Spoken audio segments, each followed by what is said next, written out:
under Zoom link, and then it says join Zoom link. Oh, Yeah, I said, why is it all up there? So what I did is I recopied it. I took out the E and then I sent it to everybody this morning. So just the link by itself. But you know what I did? I went ahead and dialed that number. I mean, I put in the ID and you come straight to it. Yeah. Okay. Yeah, the ID. I mean, Now, when the links don't work, I go straight to the ID number. HTTP dot? No. It's HTTPS. Oh, I don't know why the E was there.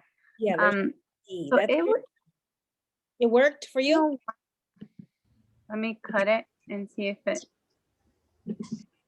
Zoom link there. So let me see if it works now. Yeah, and if not, they could do the ID number. So that should work okay. How, Jaime?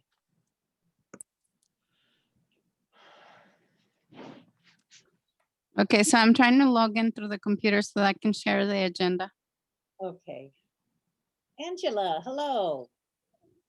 Hi, good morning, Consuelo. Good to meet you. Good to meet you too.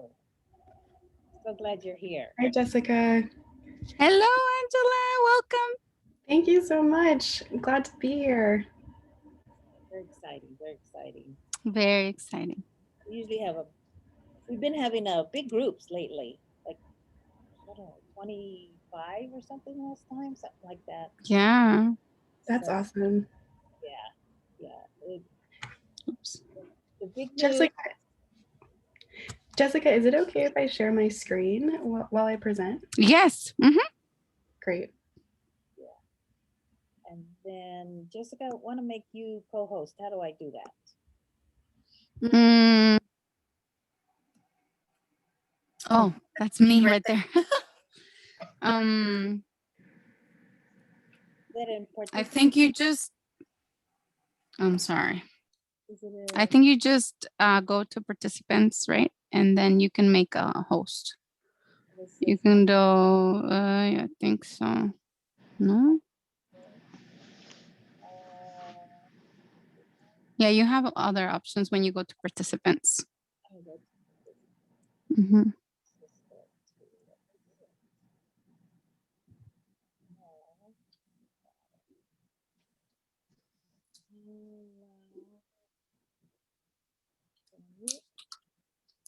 Oh, is it under invite?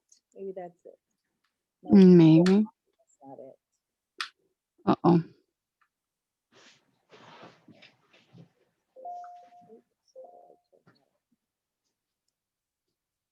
Okay. I'm going to reply to someone on the email. Okay. All right.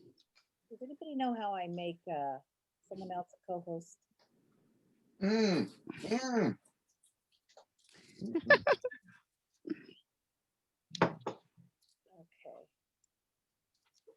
All right. Well.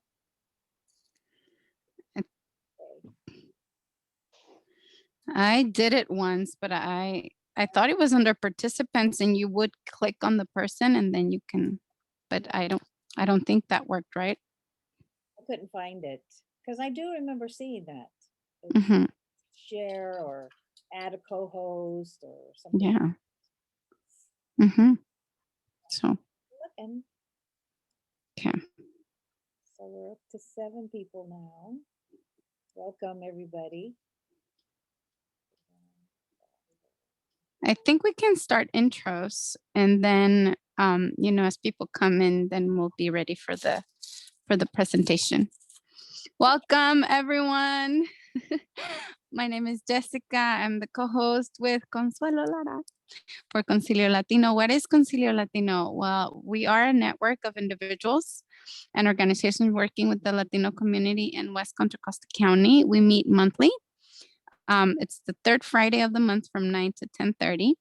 And we identify needs, we share resource information, and we advocate for gaps in services in the Latino community at the local, state, and federal levels. And specifically, try to address the needs of the monolingual Spanish speaking community.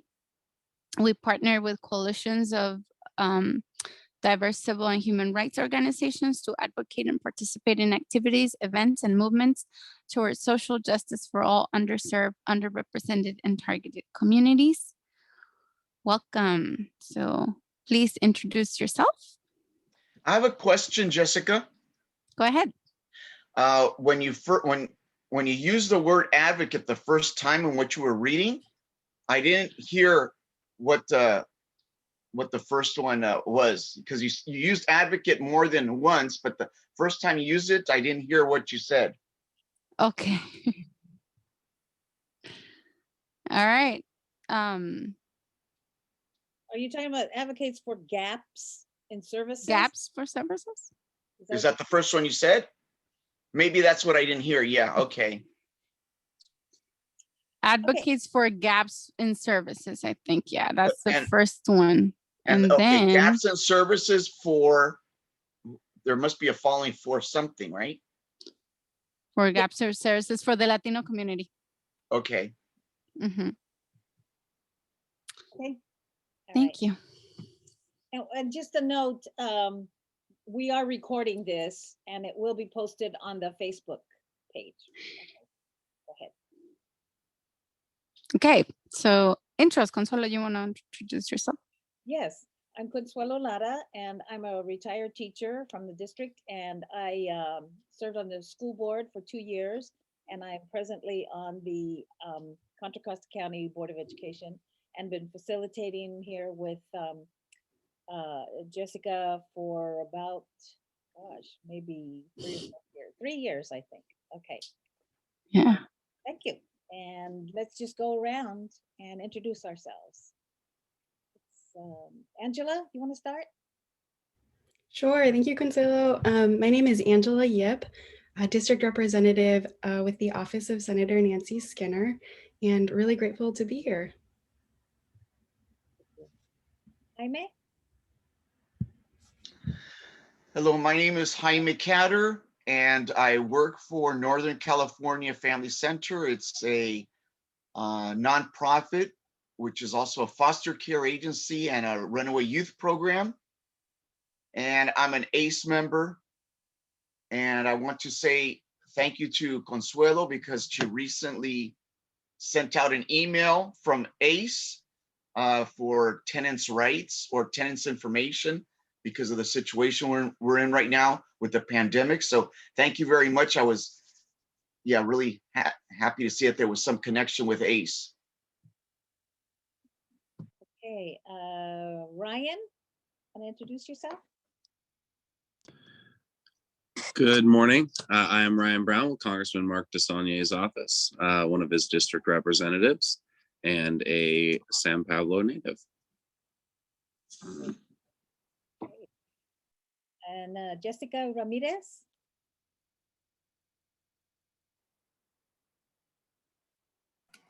That's just me. Oh, okay. Oh, wow. Okay. All right, so.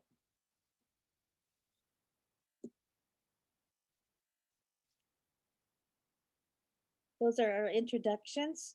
Shall we get started with the agenda? And also, we recognize that we are presently on the lands of the Chochenyo, Wakma, Karkin, Ohlone peoples, and acknowledging them as the first inhabitants of the land we currently occupy. There are a lot of agencies doing that intro in the beginning of their meetings, which I think is really important to acknowledge that. Okay, we ready for our first presentation? Oh, just before we start, Jessica Angulo, would you introduce yourself? Sure. My name is Jessica. I am the volunteer tutor learner coordinator for LEAP with the Literacy for Every Adult program, and we are an extension of the Richmond Public Library. Great, thank you. And Hector. Buenos dias, everyone. My name is Hector Marvido. I'm the Policy Advocacy and Communication Manager with the Ensuring Opportunity Campaign in Contra Costa. I don't typically work only in West County, but I was turned on to this meeting through Facebook, and I wanted to, join and learn more about the Concilio and all the work that you all are doing. Buenos dias. Hey, Angela, then we can start with you as our first speaker. Sure thing. Good morning again. My name is Angela with the Office of Senator Skinner, and was asked to give a brief overview about vaccine distribution in West County. As we all know, it's an effort, getting vaccines out into people's arms has been an effort that the federal government, the state government, local governments, and community partners are all involved in. And so when you have a lot of touch points, it can be helpful to go over the information again. So I know that we've all been doing a lot of talking to each other's heads on screens. So I have some, Jessica, is it okay if I share my screen? It looks like maybe I won't be able to do it until the current screen sharing is paused. Awesome. How's that? Can you all see the PowerPoint? Great. So currently, vaccine distribution in the county starts with the federal government, which distributes doses to states and select partners. And then the state goes ahead and distributes to counties and multi-level healthcare agencies like Sutter, Kaiser. As you've likely heard, the state has developed a distribution plan with eligibility tiers. That's the phase 1A, phase 1B that we're all hearing about in the news. These tiers were created by under the guidance of a scientific review committee at the state level, as well as a community vaccine advisory board, which has been working to develop an equitable distribution plan to make sure that those who are at highest risk are able to receive the vaccine first, and that we save the most lives. So right now, these are some of the channels. These are the channels in West County that residents can sign up to, eligible residents can sign up to schedule a vaccine appointment. Most folks will eventually be able to schedule an appointment with the healthcare provider. And each of the entities that are distributing vaccines, due to their individual capacities and the allocations that they have of vaccine doses are currently in different phases of distribution. So it's worth taking a deeper dive to see where each of them are at. So healthcare providers, like I said, most people will get vaccinated by their healthcare providers as eligibility increases and vaccine supply increases. Providers are in various stages of distribution. And so for residents needing to find out whether or not they can get a vaccine, it's helpful to check in with their healthcare provider to see where they're at and how they'll be notified when they can schedule an appointment. So some of the healthcare entities here, Kaiser, Sutter, and John Muir Health are primarily vaccinating patients over 65 right now. How a patient who believes they're eligible goes about to schedule an appointment varies. So Kaiser and Sutter both have sign-up websites. And the links for these websites are on the Contra Costa Health Services website. They'll also be they're also in the notes of this slide, which I'm happy to share around after this meeting, so that folks can take a look at it there. John Muir Health also will be contacting their patients via MyChart, via phone, and via email. So if you're a John Muir Health patient and are not currently using MyChart, I encourage you to sign up for MyChart. And again, the link will be in the slide deck, which I'll send around. Lifelong and La Clinica community health centers are also vaccinating patients over 65, but have also moved on to some to IHSS workers. Lifelong is also vaccinating food and agriculture workers who are patients. And so if you are a registered patient and you are eligible, both health centers are working to to contact those patients via the contact information that they have. But if you are an eligible patient or you know an eligible patient and they have not been contacted, both health centers are encouraging that they can proactively reach out to their healthcare provider if they haven't been already been contacted. So the county has vaccination sites in Richmond, San Pablo, El Cerrito, and also in other areas of the county, as well as some mobile vaccination clinics that they're working to ramp up to send out to communities that are at the highest risk. And so they are looking for recommendations. So if there's a site that needs, that would really benefit from a clinic, they'd like to hear that. And so anyone listening to this call can feel free to reach out to me or the county if they haven't already about recommendations of where those mobile vaccination clinics need to go. Contra Costa County is vaccinating residents who are over 65. Healthcare workers who haven't already been vaccinated, and as of yesterday afternoon, are also vaccinating essential workers in 3 different industries: education and childcare, emergency services, which includes law enforcement, and food and agriculture workers, which includes farm workers, restaurant workers, grocery store clerks, etc. And that was just as of yesterday.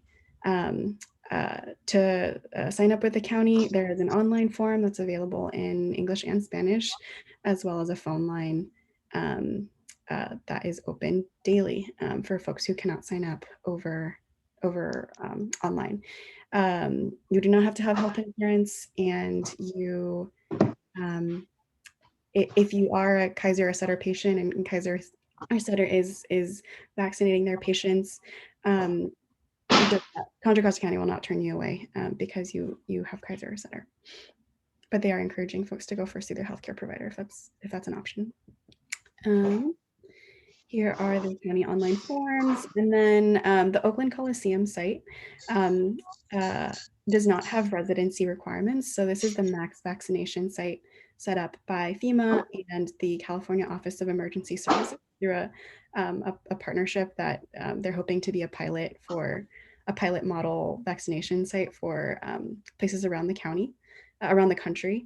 Who is currently eligible? Again, there's no residency requirements, and they are accepting they are scheduling appointments for residents over 65, healthcare workers, and again, essential workers in ed and childcare, emergency services, and food and agriculture. The state site has a state sign-up system. So you can go to myturn.ca.gov. And that site is available in Spanish and English, and they are working to add on more languages. There's also a phone line that folks can call if they can't sign up online. And operators are able to speak both English and Spanish, and they have an ability to bring on a third-party operator with a capacity to bring on 250 other languages as well. Again, no insurance required. They will not be asking for any citizenship information or anything like that. And another perk is that BART is actually offering free rides for anyone who has an appointment at the site. If you take BART after your appointment at the Oakland Coliseum BART station, and you can show your appointment confirmation ticket for that same day, you'll get a $7 ticket, which is enough to get to any station in the BART system. And they do have both walk-up appointments and drive-up appointments available. Here's the sign-up form on myturn.com. It's very straightforward and available in Spanish again. And then another channel that just recently became available in the last week or so is that select retail pharmacies are also offering appointments. So Walgreens locations in Contra Costa County have begun accepting appointments for residents over 65, healthcare workers, and then those essential workers in those same 3 industries: education and childcare, emergency services, and food and agriculture. Rite Aid and CVS also have some appointments available at select locations, but their target populations right now are really just people over 65 and healthcare workers. And those appointments are made on each of the 3 pharmacies' websites. So you can head there to see if there's appointments available in your area. The last channel that I'll briefly go over is OptumServe. The clinic is in Walnut Creek, but it is available to all Contra Costa County residents over 65 right now. And this is a pilot site. And you can sign up online or by calling to see if there's eligible appointments. And then just some reminders and notes that while vaccine supply is still limited, the state is working hard to, with the federal government, to try to get our vaccine supply at where it needs to be and should be. But while things are still limited, eligibility unfortunately does not equal availability. This is going to be an effort that takes many months to get people vaccinated. And so, I know all of us are probably hearing from family and friends and folks that we work with about the frustration of getting appointments. There are many more people that are eligible and that need to get appointments right now than we currently have supply. And again, it's an issue that's national, and the state is working very hard to increase supply. So a good tip is to sign up to get notified about vaccine eligibility, availability and eligibility on the state's appointment website, again, myturn.ca.gov.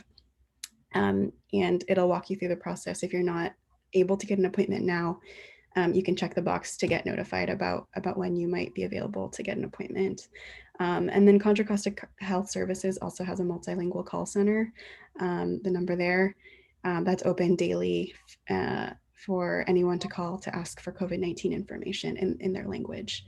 And everywhere that vaccines are being provided, they're given without cost, whether you have insurance or not.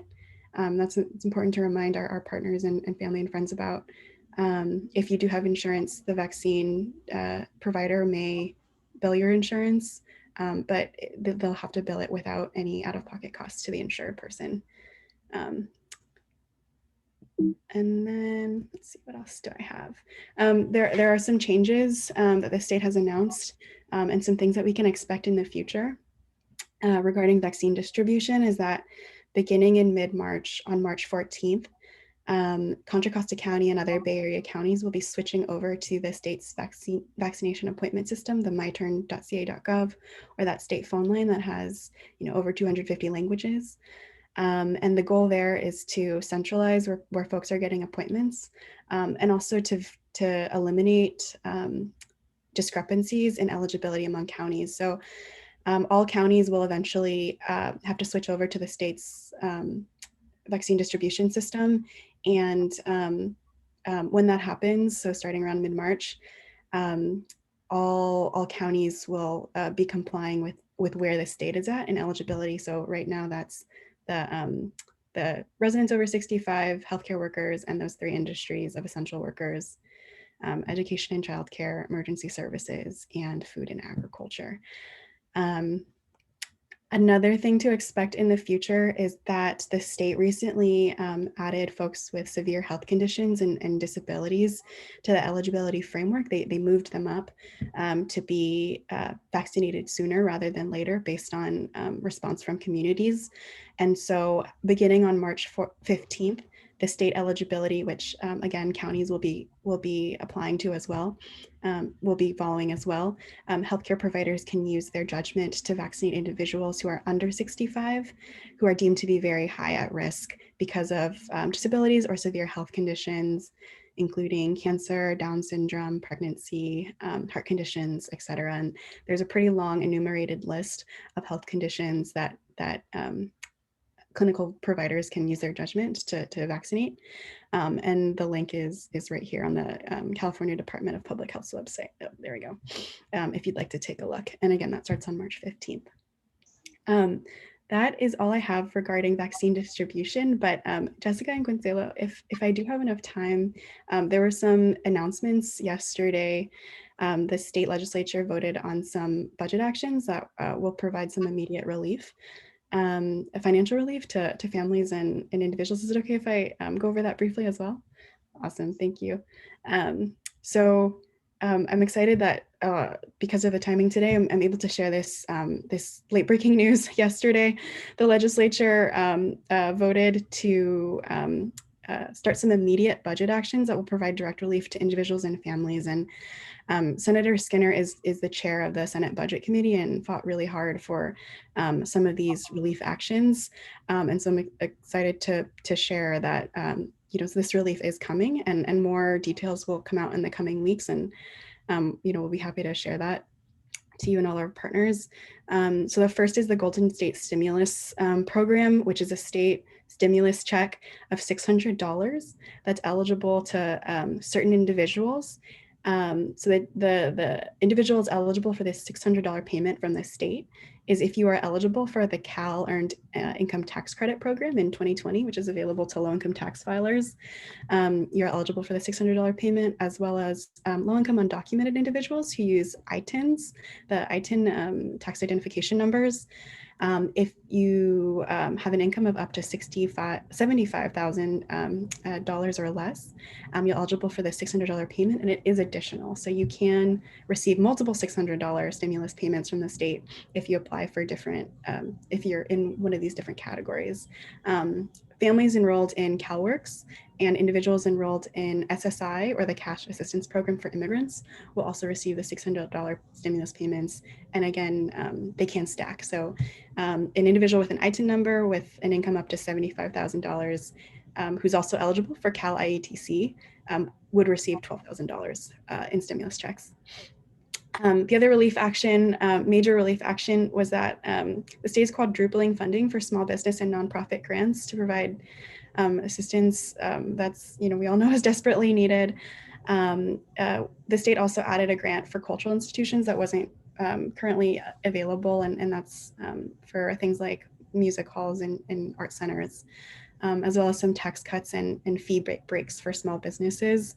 And then the state also expanded CalWORKs eligibility by exempting the federal unemployment benefits from income calculations, which will expand who's eligible for CalWORKs by, I believe it was 300,000 or 200,000 individuals across the state.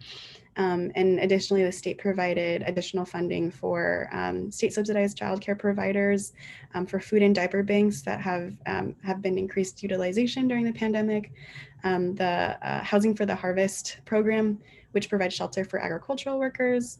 They also increased funding for financial aid for community college students, as well as providing funding for outreach to college students who recently became eligible for CalFresh. They recently increased eligibility for CalFresh to students pursuing their higher education. So those are some of the direct reliefs that are coming that I'm excited about. And that is all I have. I'll put my contact information in the chat in case anyone has any questions, and to feel free to reach out to me. And I'll also share out the slides in case folks want any of the links there through the PowerPoint. Do we have any questions?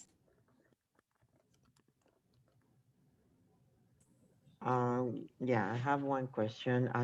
As an essential worker, what do you have to provide as proof? We got a letter from our CEO, like saying that we are essential workers, but what's the requirement for that? Yeah, my understanding is that some of the requirements, they're still really working out and trying to balance what it's going to be like, causing the least barriers for people to show up and show that they're eligible, but also to prevent folks from just showing up and saying that they're an essential worker. And so what I've seen is that people have been asked to provide a pay stub showing where they work, as well as a photo ID. It doesn't have to be a government issued ID, but an ID with their name and their photo on it so that the person there can say, hey, this is you.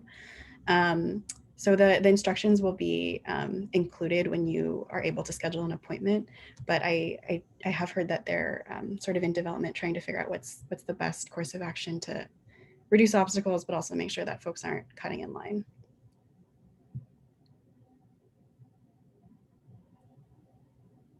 I have a question. Regarding the stimulus payments, I think that one thing that I've heard from a lot of people is still, which is good that they're having this money and access to it, but with that, what the responsibility is for tax purposes and filing and reporting. I think that's a concern that could be, because when there's a cap to, like the $75,000 income, so maybe a $600 check last year put them above, by $1, so I think there's some information to that. I don't know.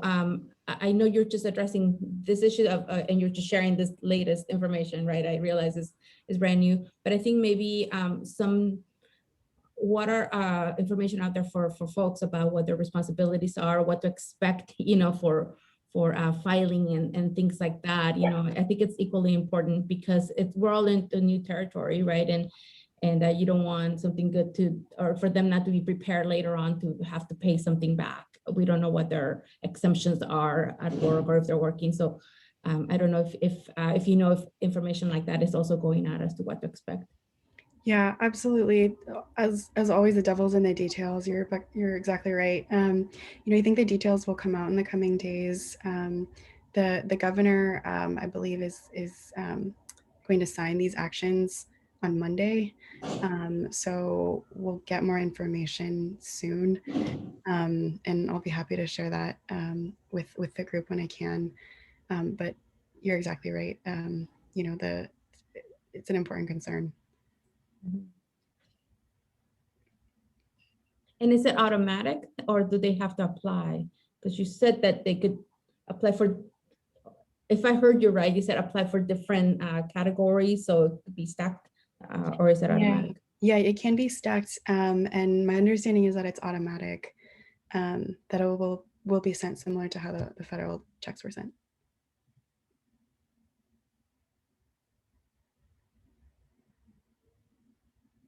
Thank you.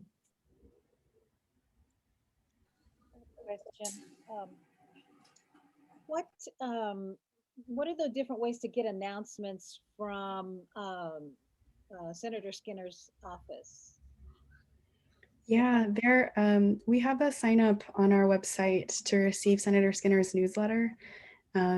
Yesterday, we sent out an email with all of the channels to receive a vaccine, to schedule an appointment for a vaccine. And so we will be sending out more details to that email list about the stimulus payments that I described, as well as the relief for tenants that should be on its way. And let me grab the link and I'll post it in the chat about where you can sign up to make sure you receive those emails. Yeah, last November when they had that big event to do this mass testing, there were hundreds and hundreds of people from the community. And they did a survey as they went through the line, asked people how they heard about this event. And there was a large majority who heard it from Nancy Skinner. And we're like, that was amazing. So I don't know how you're getting to so many people. That's really, really wonderful to hear. She's also active on social media, on Twitter, Facebook, Instagram. So those are also channels. That was San Pablo. And I thought, wow, that's awesome. That's so great to hear. Any other questions? If you think of any other questions, you can put them in the chat and we can, try to pass those on. And if you have any announcements, because we have a lot of organizations that come here, if you have any announcements, please put those in the chat, as well as your name and the email you'd like us to send all of the agendas for the Concilio and anything else that you want to share with us. Okay, let's see. Thank you, Angela. And we are moving on with immigration resources from Catholic Charities. William. Thank you. Okay, thank you everyone for having me today. So essentially, well, I want to talk just a little bit of like the immigration resources, but more like beyond the immigration resources, as we all heard yesterday, we had like a new proposal for better immigration reform, which I'm gonna try to summarize like what President Biden is proposing. for everyone, and also emphasize, like the principal call to actions that we need to start doing with our clients. So essentially, this new immigration reform is way more flexible, even compare with the one that it was from President Obama. So this is going to be like offering like more immigration reliefs to people.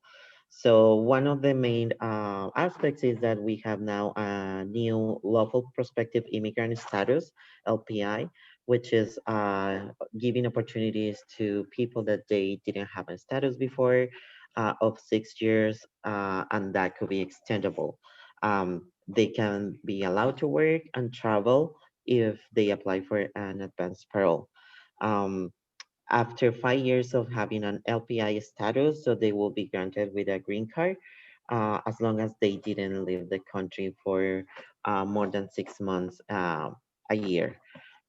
They have paid taxes, and also as any other people who are applying for green card, it's also they need to pass a background check.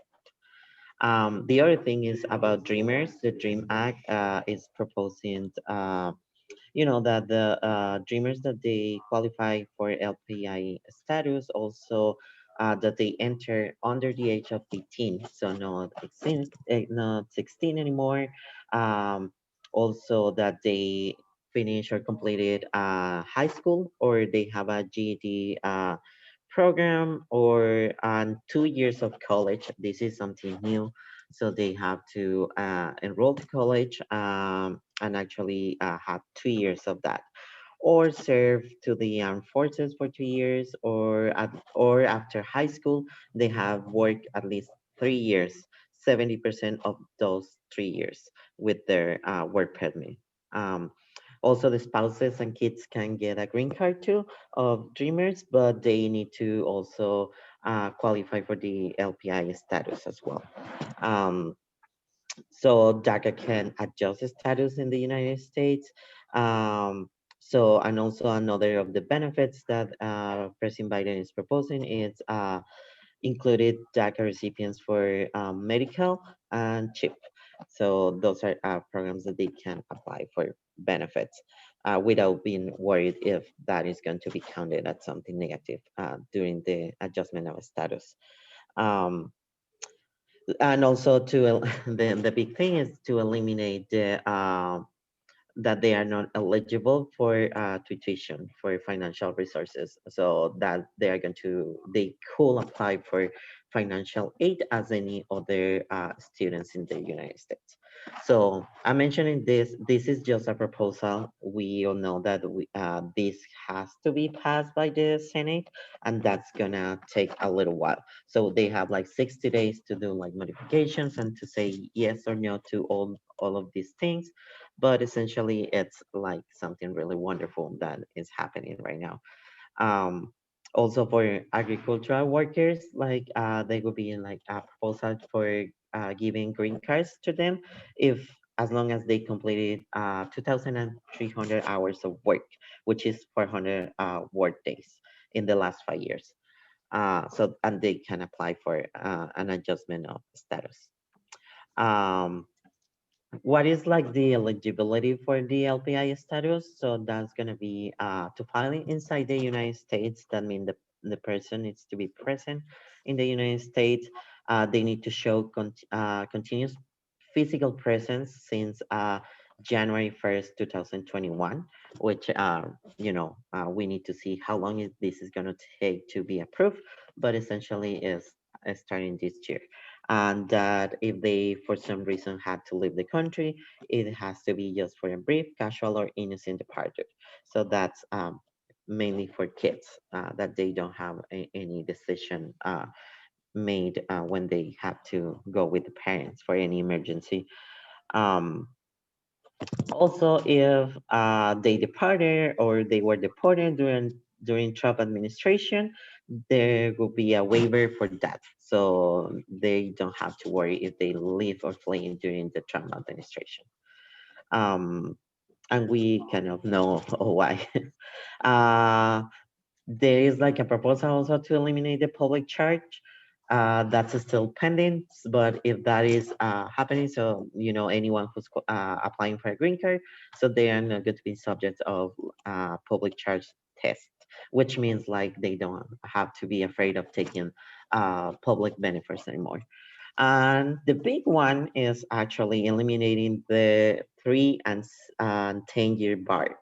If you try to cross the border and you got caught, like you are granted with a bar, and you cannot come back to the United States for depending on how long was your stay in the United States and how many times you try to stay. Could be 3 years or 10 years or a permanent bar. But the 3 and 10 years, it's the proposal from President Biden is to be eliminated. So if that is passed, that means that millions of families are going to be reunified. So that's something, that's the huge one for everyone who's been waiting to adjust the status or to look for an opportunity, regardless of where they are. So those are kind of like a just brief summary of what happened yesterday, which is kind of a lot.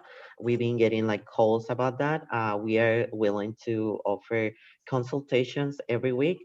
And also to clarify, I know that those are like kind of exciting news, but still we need to be mindful that this is a process and we still don't know like the details on like, if those requirements are going to be the right ones. So if the Senate, they are going to consider to make any change in this proposal as well from immigration. Once this is adopted, they have to post it on their website. So when they post it, that means that, okay, it's in effect. So we can start taking cases for that. And we will be ready for that time.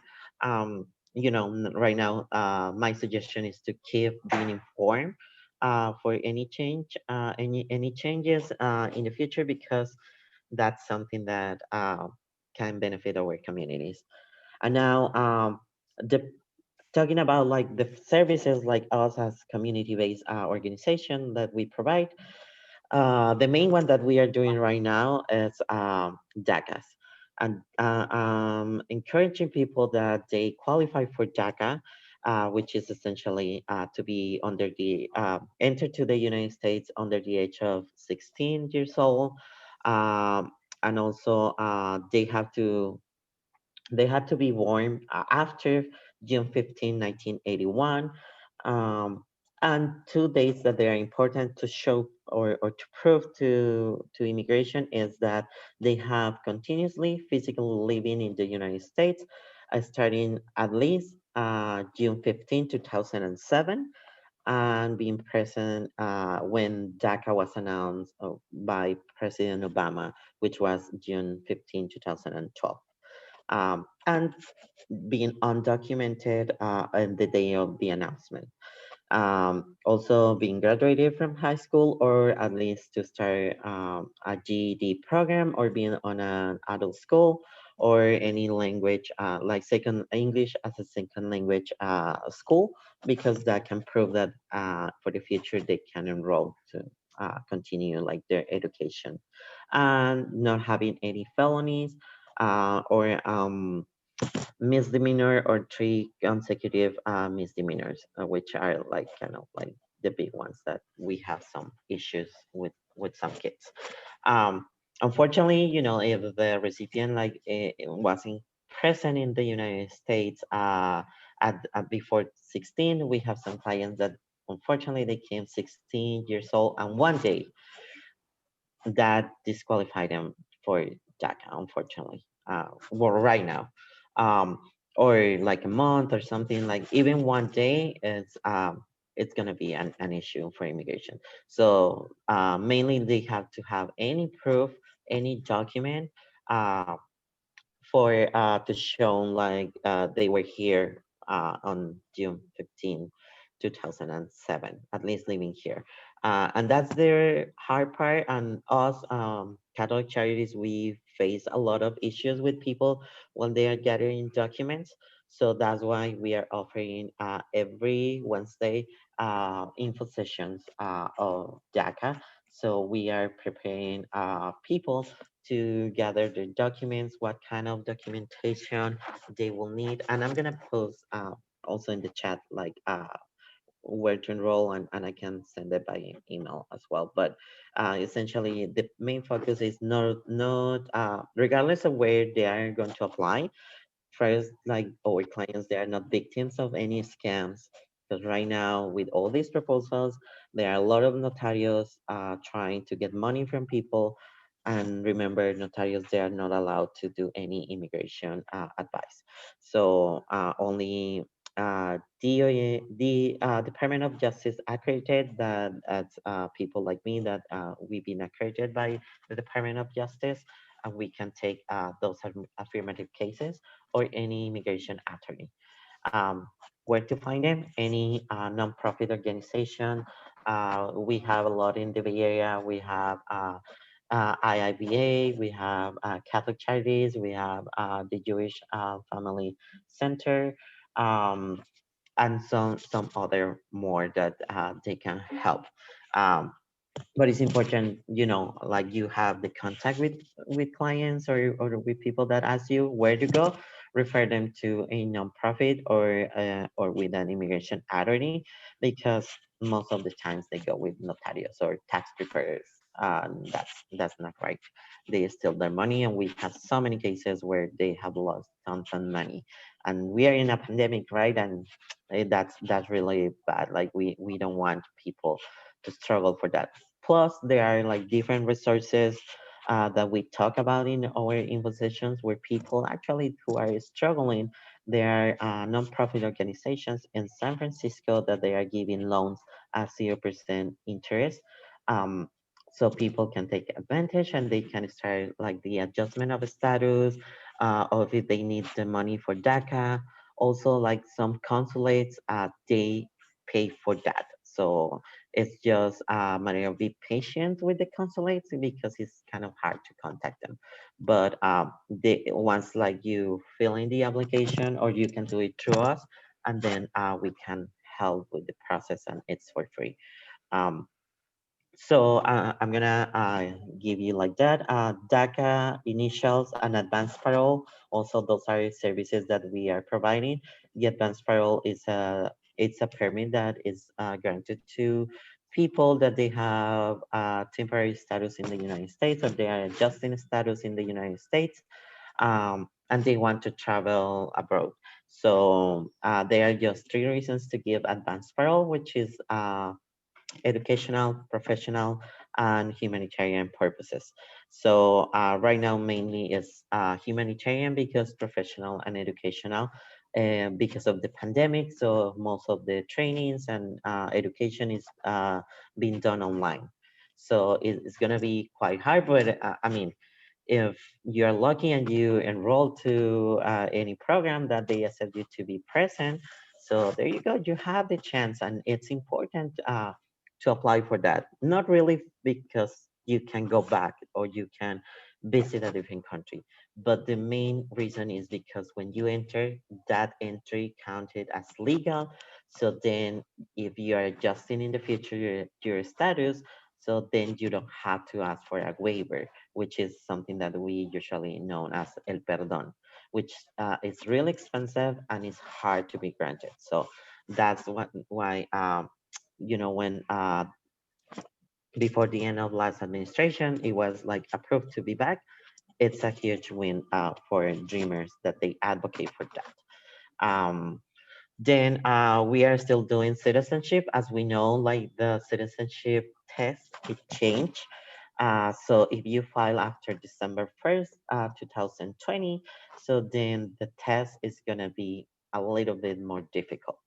And that's a proposal that President Biden is pushing back on, like get rid of that test, because before that, the test was just you were asked maximum 10 questions, and you have to answer six right questions correct. So if you answer those six questions, then there you go, you become a citizen.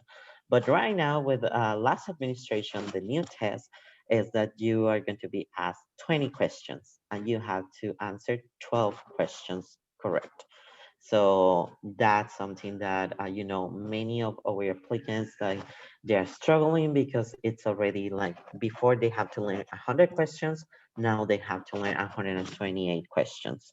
So that's kind of complex, and it's been one of the things that keeps people not applying to become a citizen. And that's concerning because we need more people to become citizens and to vote. Um, so that's the main reason that we are trying to prepare them. We are trying to talk to them to not be scared and to actually apply, and we guide them through the whole process since the very beginning, filling in the forms. We do mock preps with them, and we go over the logistics and everything that they can expect for citizenship. So it's important if you know someone that has been waiting, and I know I have clients that they have a green card since 1985, and I mean it's always like the fear of like what I'm going to be asked. So one of the important things to tell them is like whatever reason you came for the to the United States and whatever form you entered to the United States, that was stated in your process for your green card. You are not going to be asked that one again, so you don't have to feel like, oh, I have to go again through the same process as I when I got my green card. So those are like kind of the things that we are trying to be clear with clients and try to encouraging them like this is not going to affect you. Other services that we are offering is any other immigration relief forms, which could be U visas. U visas right now, with last administration, the waiting time changed from where we used to see it was 6 months to 5, 6, or 7 years waiting. So that's a lot. And with last administration also, like U visa applicants, they weren't granted with a work permit. So usually if they had a work permit, it was still they got approved the U visa. So it was like non the purpose of the work permit, it was like over because you already have the U visa. So it was kind of it's kind of hard because like then you cannot work during those 6 years, so it's really bad. But with President Biden, that's another of the proposals, like to reduce the amount of waiting time again for 6 months. And he proposed increasing from 10,000 visas a year to 30,000 visas a year. So it's like huge amount. So anyways, if you know like people that they've been through domestic violence cases, through a crime in the United States, so they can ask for a consultation with us and we can help to see if they qualify for any immigration remedy. Um, and for those folks that they unfortunately like they don't qualify for any immigration remedy, so we offer also Know Your Rights Prep, which is just preparing people on like what to do and not to do in case that immigration is looking for them. We know that President Biden stopped deportations or deportations for 100 days, but the other thing is that, and we have seen this before, uh, one thing is that the president announced that, but still, people inside immigration, they're still the same. So that's something that even in Contra Costa, we've been fighting for the last past few years on like, getting rid of detention centers and also like the collaboration between police and immigration. So even though that there are now more protections, and even though that our president is trying to protect more immigrants to be deported, unfortunately, Customs and Border Patrol's agents, like they are still working as they want, and that's something that hopefully with the new director for immigration, which is a Latino, hopefully that could change. So on just like having like more be more sensitive on like actually still family separations. So those are kind of like the things that the immigration services that we offer. I'm going to give you where to find like more information about our services and put my information right here. Give me just 1 second to do it. So you can contact us every week. We have three different offices: Oakland, Richmond, and Concord. So we serve Alameda and Contra Costa County, and every week we have at least up to 24 consultations for free. Right now, because of the pandemic, we are working remotely, so everything is done over the phone or like via Skype or Zoom, and trying to be mindful on not risking people on going out and meet in person. I know like most of our clients, they prefer to meet in person and have a face, but I'm really glad like the previous presentation like gave us like hope that that they are extending like the vaccination um, eligibility, but still we don't want to risk our families. So for that, we have different ways to contact people. Uh, if people require a consultation, uh, they can call. Oh, give me 1 sec. This phone number that is already in the chat.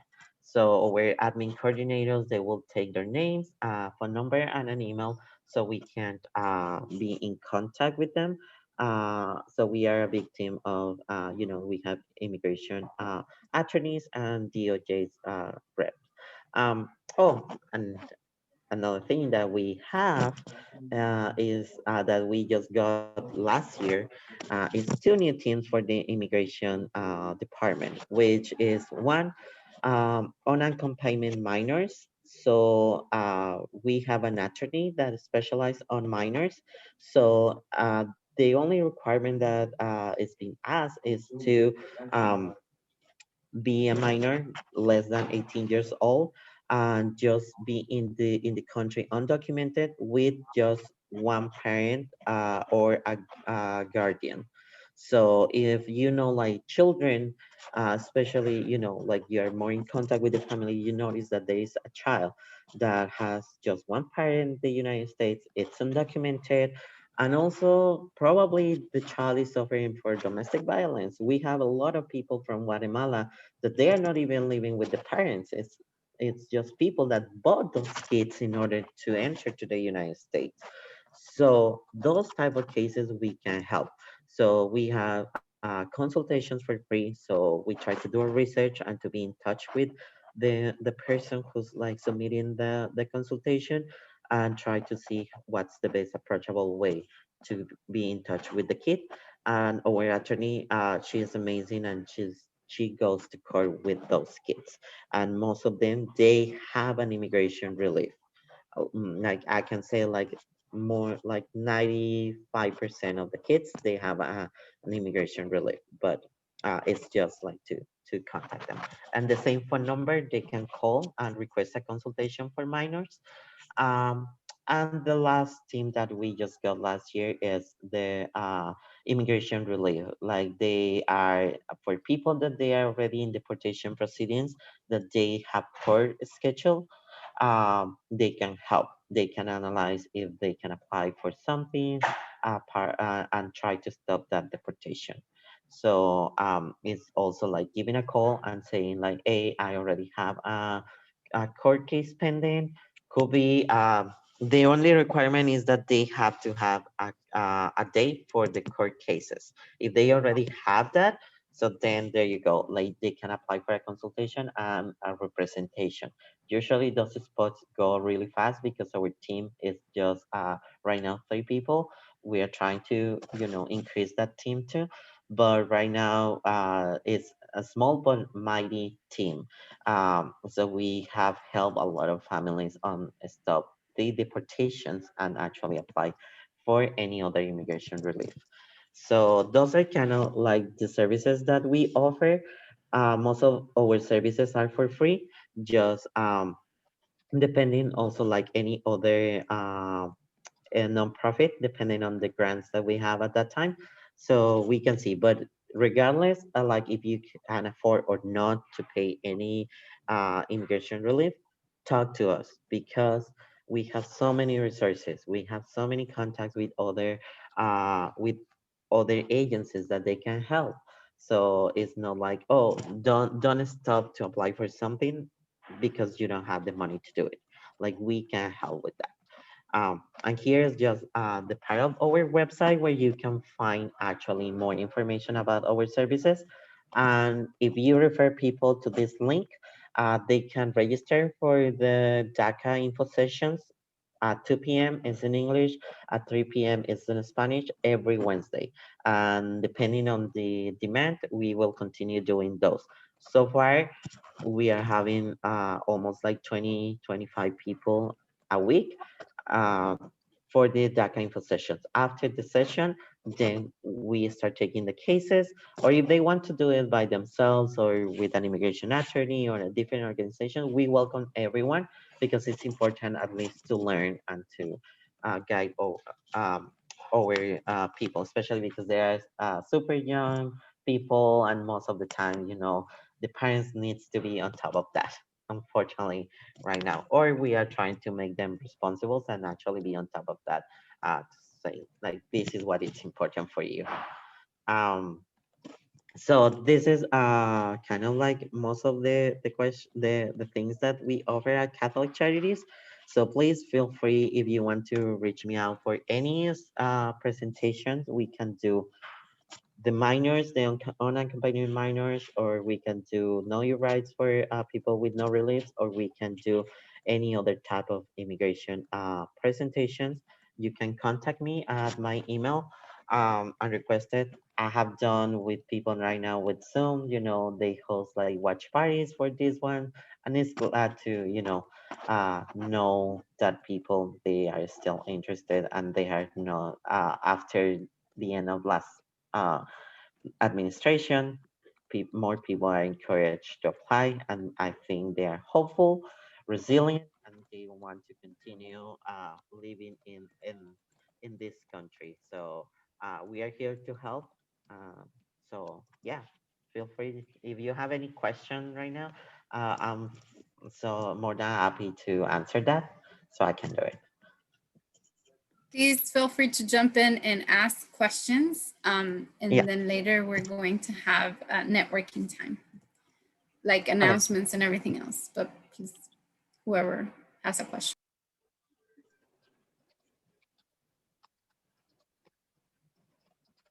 I do have a question if Yeah. other people are not. So I'm thinking about, that knowing the community, there's a lot of people who are undocumented in our community. And I'm thinking that if, hopefully this passes, I feel like, the agencies are already working at capacity. And if this passes, it's going to be like an overflow. And I'm thinking, I'm just afraid that it's not going to be enough for the need, Yes. And have you guys thought of that? And have you, is there a plan Yes. that maybe, we can just be aware of so that we can start, just sharing the information or preparing for what's Yes. coming? So like for that, we are actually having next week a meeting to kind of see where things are going.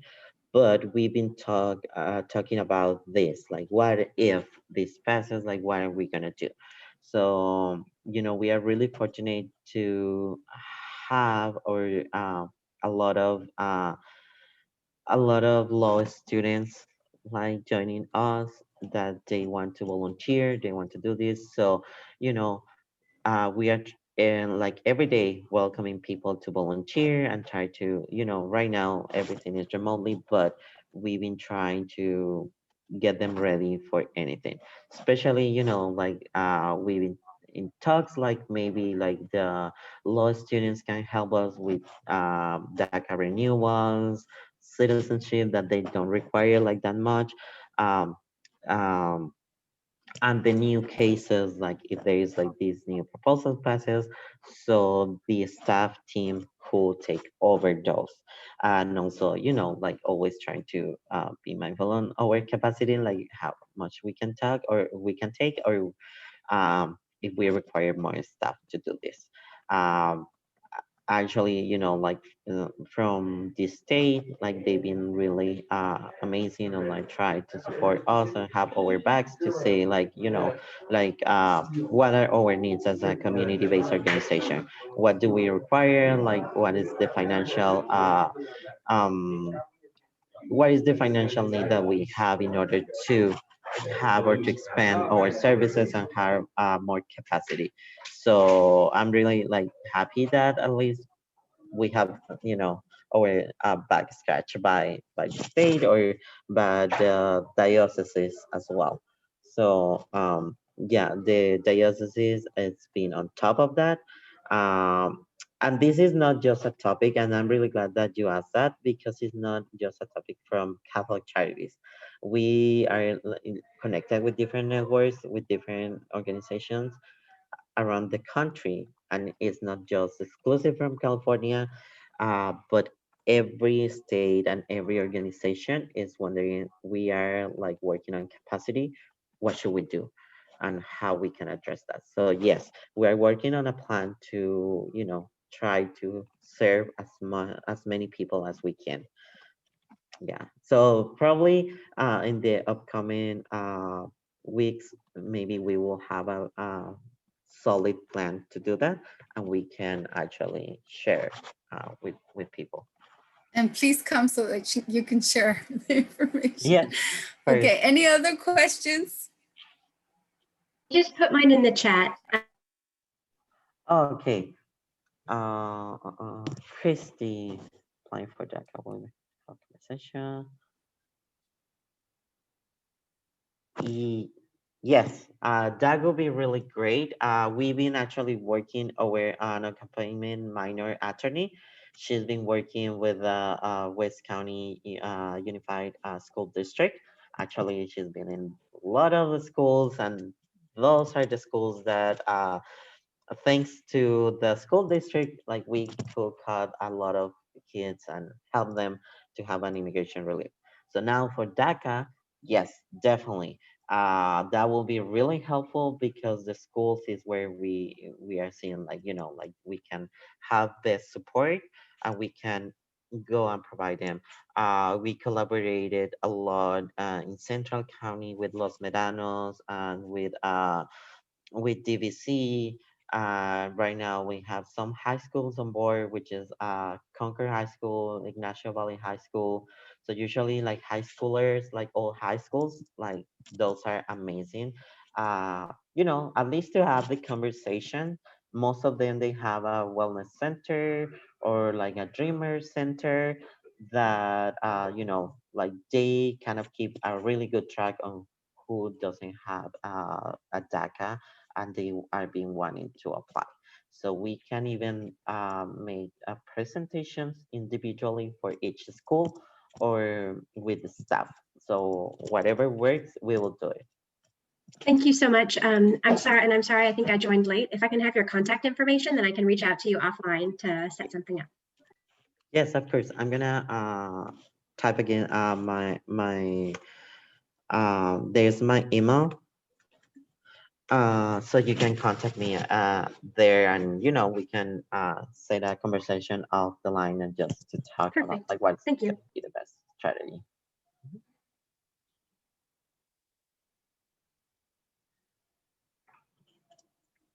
Okay, so if there are no further questions for this, please, I really encourage you to, contact us.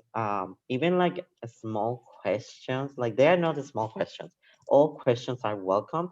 All consultations, like we are always trying to help people. And remember, not because you made a consultation 3-4 years ago, doesn't mean like things remain the same. Like every day there is something new. So it's important, like, at least once a year, you you kind of like have a consultation to see if there is something that can help to your status. So feel free to reach us out. As I mentioned, we have more resources and contacts that can help us to serve our community.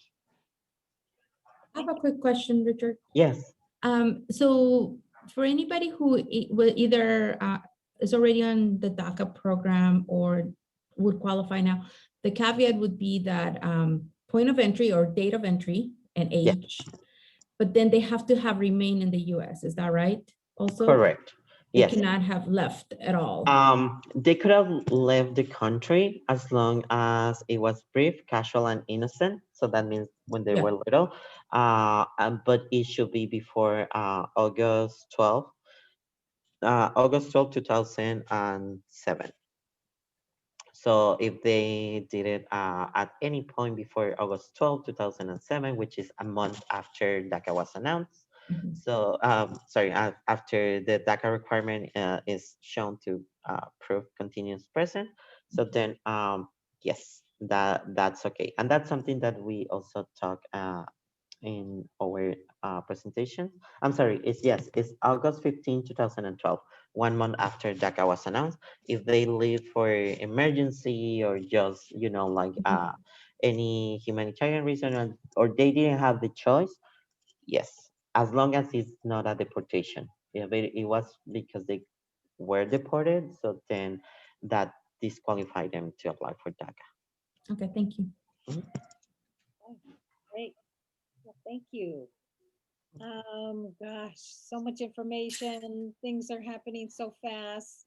We do have a Facebook, West County Concilio. We'll try to post things there. Any organizations that you have any, announcements, send it to our email and we'll send it out. We have about 300 contracts with Concilio so far. So things are happening every day. So we thank you all for coming.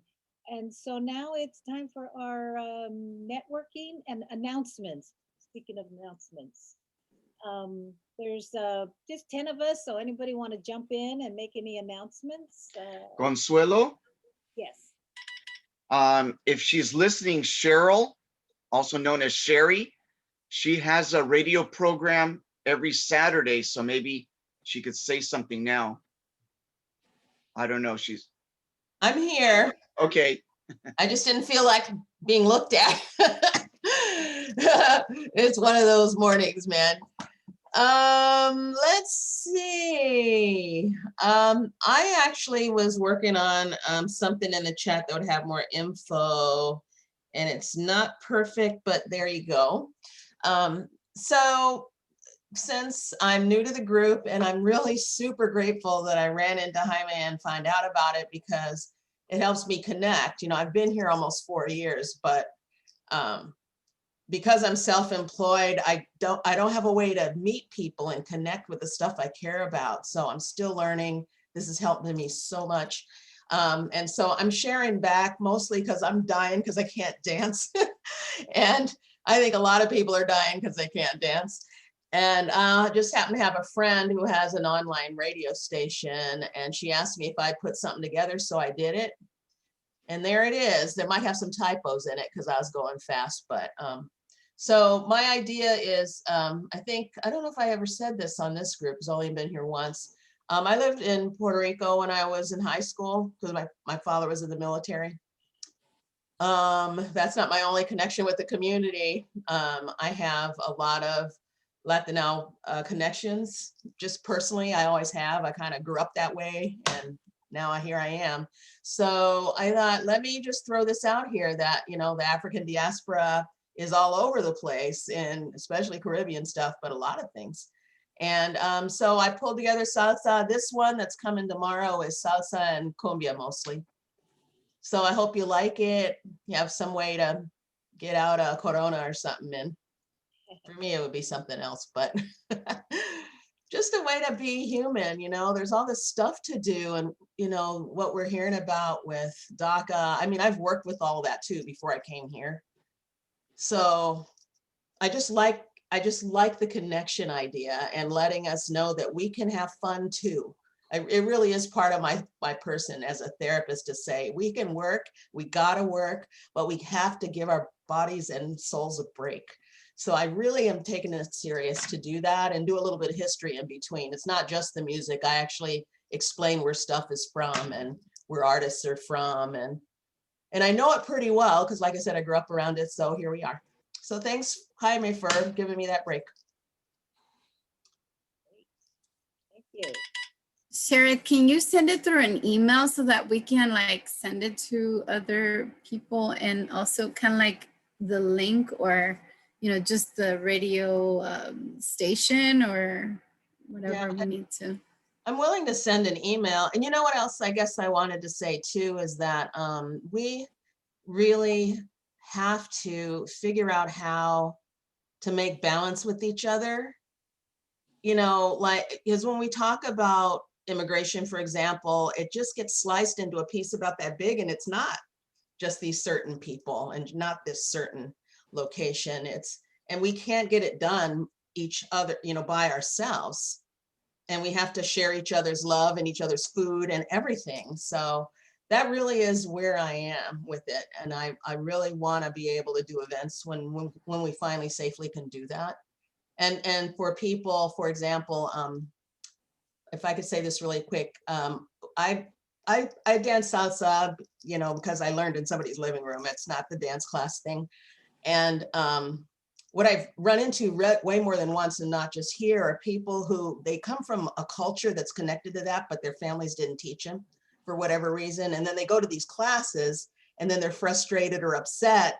And I've had this conversation say, but that's not your fault. And that's not even the real thing anyway. And, you know, all of that. So our kids, this is what I remember, people learning from family parties and stuff. And a lot of people don't have a chance to do that now. So I just feel like this is an excuse to kind of throw something fun at something that's really important too, if that makes sense. And thank you for the share. Thank you. Anyone else have an announcement?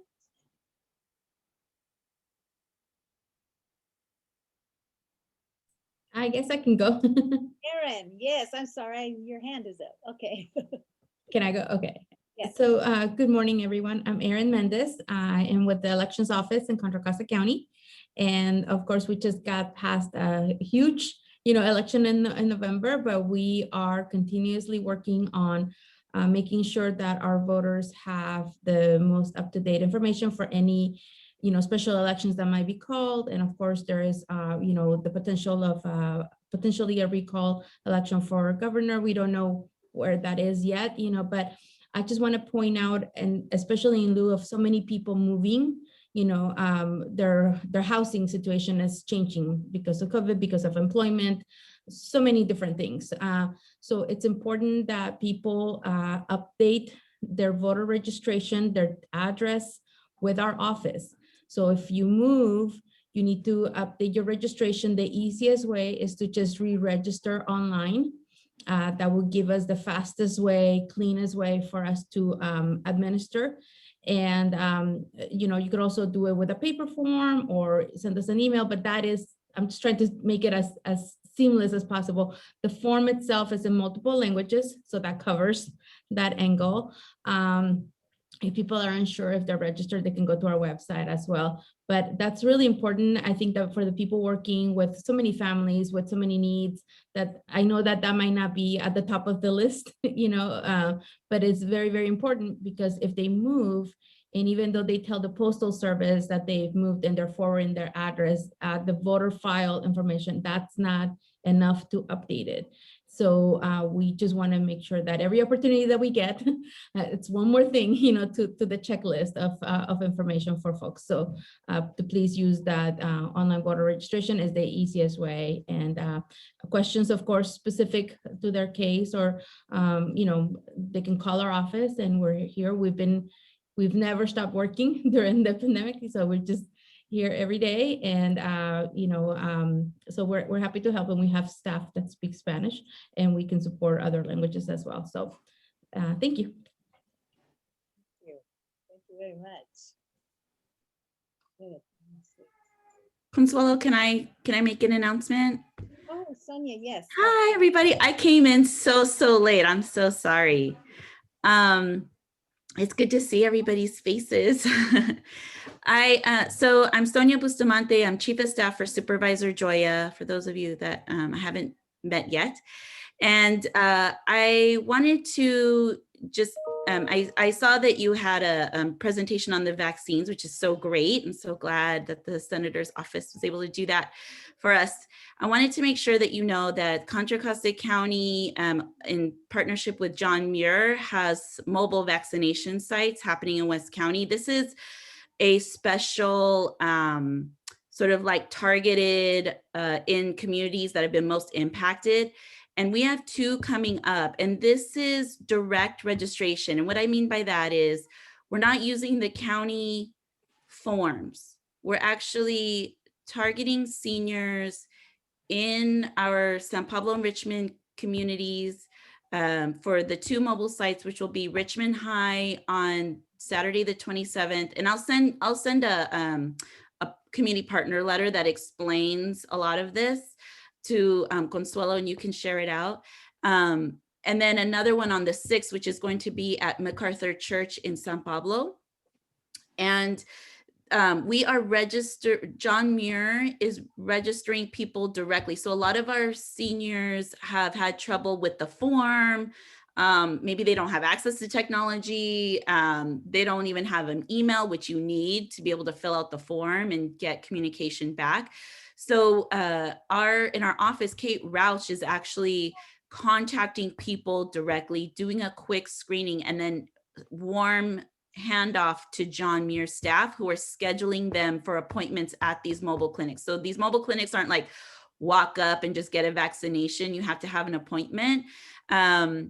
But we are targeting the community members in that area so that we make sure that our folks are getting vaccinated. So I'm going to send that out, but I want to make sure you all know that that's a partnership we're having with John Muir for this month. They're going to be in a couple different places. And I want to make sure that if you see this happening, you know what is happening and what that is. Right now, most of our mobile strike teams are going directly to senior residential sites and vaccinating everybody there. And they're going to be doing that this month. So they're not available to do these sort of community neighborhood centered ones. And that's why we're partnering with John Muir right now. But that's going to end probably next month when our county strike teams are done with the senior residential sites. Then they'll start actually mobilizing out into the community, and we'll have a lot more mobile vaccination clinics happening in a lot more spaces. So if community and we're working directly with community organizations, and that's another reason why I'm bringing this here, is if your community organization has membership and you have a site maybe that has space to bring a mobile vaccination clinic, we are looking for that. Also, if you have people that you just know that qualify, they're 65 years and older, that live in these neighborhoods in West County, please direct them to our office so we can get them signed up. However they can do it. Like, we will hold their hand through the whole thing to make sure they get there. Like, if they need transportation, we will figure all of that out with them and for them so that we can make sure they get vaccinated. Our health department's really putting in this extra effort, especially in the zip codes where our communities have been most impacted by COVID-19, and our vaccination rates just aren't as high as we'd like to see. So just wanted to make sure you all know that that's happening, and to look out for the communication that will be sent out later. Great. Thank you so much. Everything like I just said, everything's happening every day. Every day something changes. It's good though. So far, it's been some good things that are happening. Any other? I have one announcement from John Nemeth, and he's the executive director at West Contra Costa Transportation Advisory Committee. He's asking the community to participate by writing a letter, because the City of Richmond and Contra Costa County are seeking a grant from Caltrans to do planning work on the Richmond Parkway to make it more, I guess, functional for people in the community. The goals are to make the parkway more efficient and safer with less negative impacts like truck cut traffic in neighborhoods and better cycle, pedestrian, and transit amenities on the parkway and the neighborhoods nearby. I have the letter draft and I'm gonna send it through the Concilio Latino email so you guys know what we're sending. But just know that if you want to send a letter, that would be really important. Maybe as a concilio, we can write a letter, Consuelo, if we think that this is okay.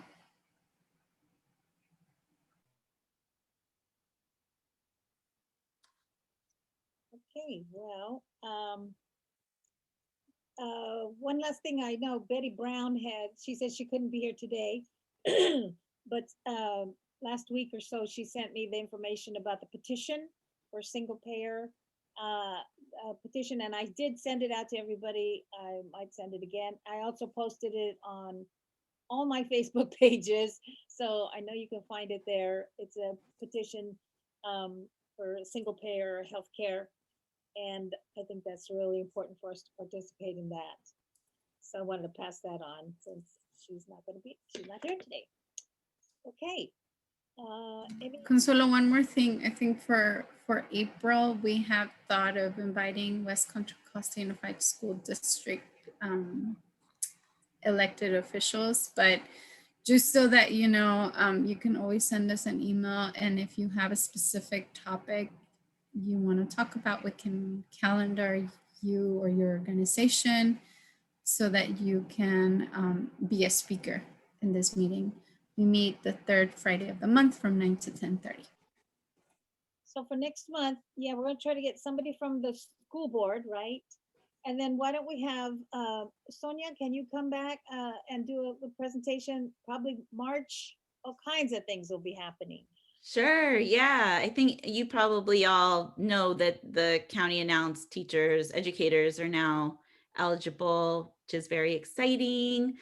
So yeah, I think a lot of people are looking forward to a discussion about what a plan might look like, and also just where we're going to be at that point at the next concilio meeting in terms of, you know, how many vaccines we're getting, our allotment, because that really determines how fast we can vaccinate folks. And so I know that our state representatives have been working in partnership with us, pushing for more vaccines.